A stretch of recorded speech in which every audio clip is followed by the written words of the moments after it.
kadang tidak gampang juga menjadi agent.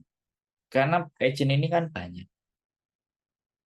Ya kan? Teman-teman itu datang ke agent itu mengeluhkan sesuatu. Nah, kita kalau kayak saya ya, saya dengarkan keluhannya. Tapi giliran kita bisa memberikan solusi, dia belok. Nggak apa-apa. Dan itu hak. Dan nggak salah. Kalau saya sampai mangkal sakit hati, berarti saya memang nggak siap untuk diceritain sama orang. Mbak Putri Naila. Apalagi Mbak sampai ini nek soro aja cerita aku, nek seneng nggak cerita aku. Nah, itu berarti nggak siap, kita tidak open mind.